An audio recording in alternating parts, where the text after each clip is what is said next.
Perkenalkan, nama saya Hoirul Rozikin Darussalam. Pada kesempatan saat ini, saya akan menjelaskan tentang basis data client server. Tujuan pembelajaran kita saat ini yaitu untuk dapat memahami konsep basis data client server, kemudian dapat memahami arsitektur client server, memahami pengaksesan query pada basis data client server, dan bagaimana perangkat lunak client server tersebut. Untuk pendahuluan, aplikasi basis data terdistribusi dikembangkan dalam bentuk arsitektur client server. Teknologi client server berkembang secara cepat sebagai teknologi lanjut. Pada beberapa waktu yang lalu, sangat sulit memprediksikan status saat ini teknologi client server yang terjadi saat ini. Hal ini sama sulitnya dengan memprediksi teknologi untuk beberapa tahun ke depan.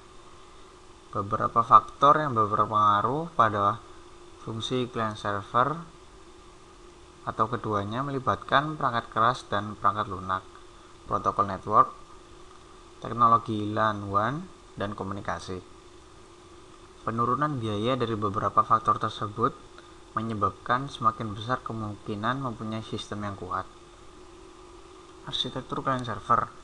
Saat ini, arsitektur client server yang banyak digunakan dalam industri disebut two-tier arsitektur. Pada arsitektur ini, server mengirim data dan klien mengakses data. Server memainkan peranan yang dominan pada arsitektur ini.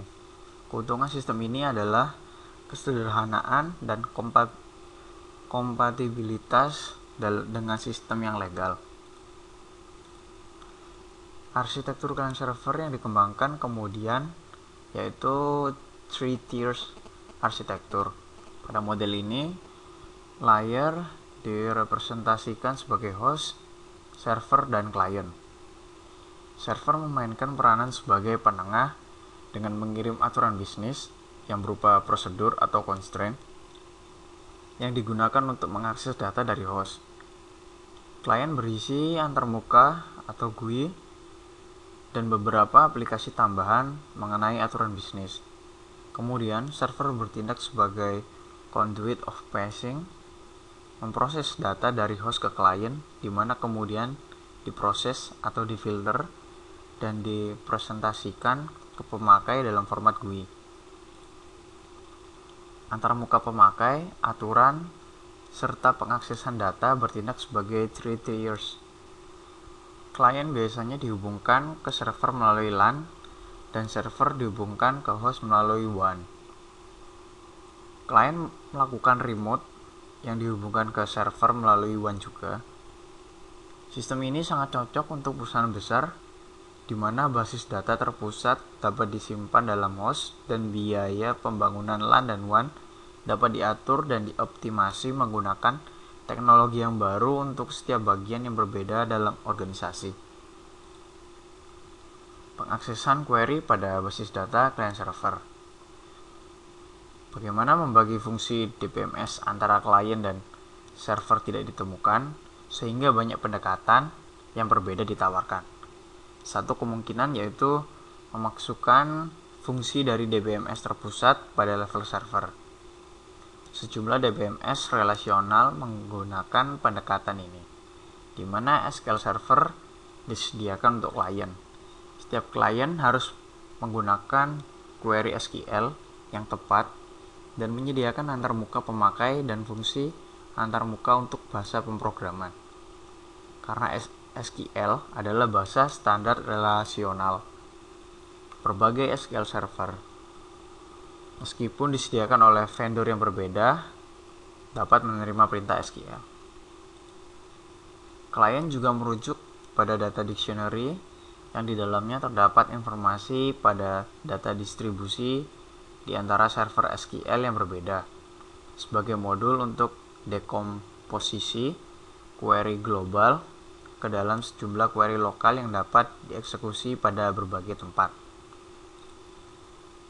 Interaksi antara klien dan server selama pemrosesan query SQL antara lain, pertama yaitu klien melakukan parsing query pemakai dan memecahnya ke dalam sejumlah query independen untuk setiap tempat. Setiap query tersebut dikirim ke server yang sesuai. Kemudian setiap server memproses query lokal dan mengirim relasi hasil ke klien. Selanjutnya, klien mengkombinasikan hasil subquery untuk memproduksi hasil dari query asal yang dikirim. Untuk pendekatan ini, server SQL juga disebut transaction server atau database processor atau DB atau back-end machine. Sedangkan klien disebut application processor AP atau front-end machine. Interaksi antara klien dan server ditentukan oleh pemakai pada level klien atau melalui modul khusus pada DBMS klien yang merupakan bagian dari paket DBMS.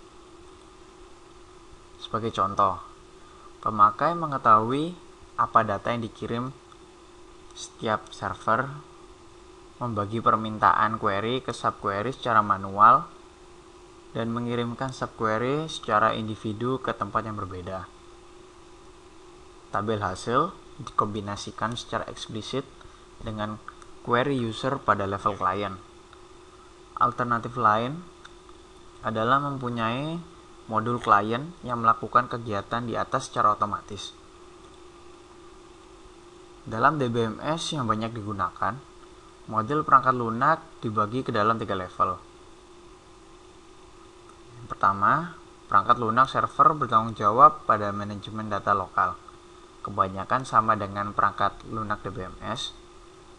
Dan yang kedua, perangkat lunak klien bertanggung jawab untuk fungsi distribusi, mengakses informasi distribusi data dari katalog DBMS, dan memproses semua permintaan yang membutuhkan akses ke lebih dari satu tempat. Hal ini juga ditangani semua antar user. Dan yang ketiga yaitu perangkat lunak komunikasi, biasanya dihubungkan dengan sistem operasi terdistribusi, menyediakan primitif komunikasi yang digunakan oleh klien untuk mengirim perintah dan data ke tempat yang berbeda sesuai kebutuhan. Hal ini bukan bagian yang terpenting dalam DBMS, tapi menyediakan primitif komunikasi dan pelayanan yang esensial. Klien bertanggung jawab untuk membangkitkan eksekusi terdistribusi untuk beberapa tempat server suatu query atau transaksi, dan untuk melakukan supervisi eksekusi terdistribusi dengan mengirim perintah ke server. Perintah ini tidak termasuk query lokal dan transaksi yang dieksekusi selain perintah untuk mengirim data ke klien atau server lain.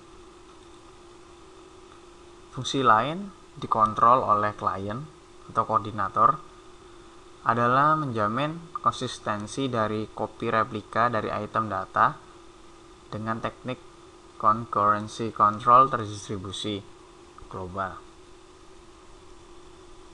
Klien harus menjamin transaksi global atomik dengan membentuk global recovery jika tempat yang dimaksud gagal. Satu fungsi yang mungkin dari klien adalah menyembunyikan detail distribusi data dari pemakai, yang memungkinkan pemakai menulis query global dan transaksi seperti basis data yang terpusat tanpa harus menentukan tempat di mana data dirujuk dalam query atau transaksi berada. Properti ini disebut distribution transparency. Beberapa DBMS tidak melakukan distribution transparency, sehingga pemakai harus berhati-hati terhadap distribusi data secara detail. Ringkasan untuk materi ini, konsep arsitektur client server berhubungan dengan basis data terdistribusi.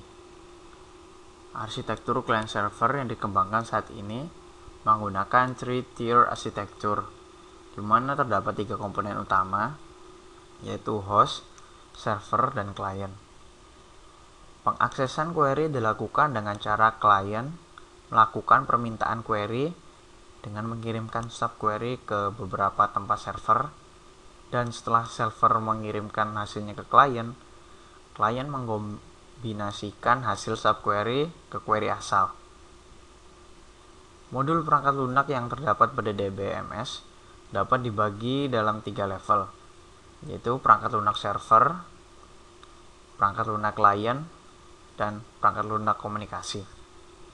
Untuk lebih memahami untuk pembelajaran kita saat ini, mari kita mencoba untuk menjawab latihan soal berikut.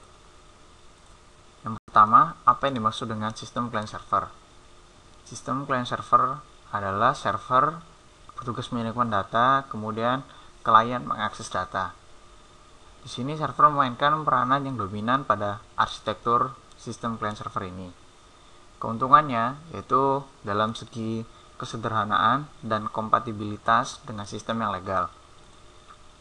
Selanjutnya untuk pertanyaan nomor 2, yaitu apa perbedaan konsep arsitektur client server yang ada sekarang dengan arsitektur sistem terdistribusi? Jawabannya yaitu arsitektur client server yang ada sekarang merupakan perkembangan dari arsitektur sistem terdistribusi.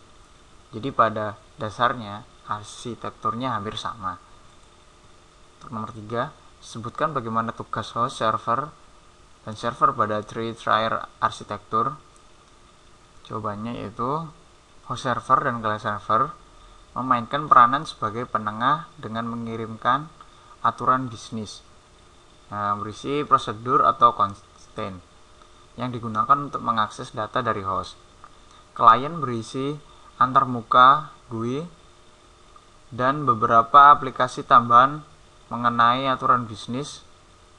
Kemudian server bertindak sebagai conduit of passing yang memproses data dari host ke klien, di mana kemudian diproses atau difilter dan dipresentasikan ke pemakai dalam format GUI. Antarmuka pemakai aturan dan pengaksesan data bertindak sebagai three tiers. Klien biasanya dihubungkan ke server melalui LAN dan server dihubungkan ke host melalui WAN.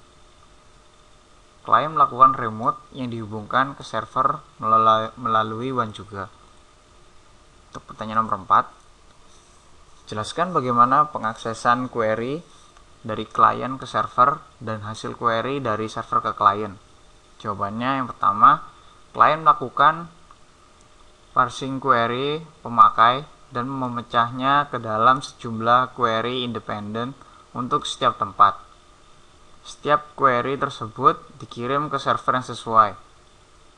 Yang kedua, setiap server mempunyai kegiatan untuk memproses query lokal dan mengirim relasi hasil ke klien. Kemudian yang ketiga, klien mengkombinasikan hasil subquery memproduksi hasil dari query asal yang dikirim. Untuk pertanyaan nomor 4, perangkat lunak apa saja yang diperlukan pada sistem client server? Jawabannya yaitu perangkat lunak yang diperlukan dibagi dalam 3 level, yaitu yang pertama perangkat lunak server, perangkat lunak client, dan perangkat lunak komunikasi. Demikian untuk pembelajaran kita saat ini mengenai basis data untuk klien dan server. Terima kasih telah menyaksikan. Terima kasih.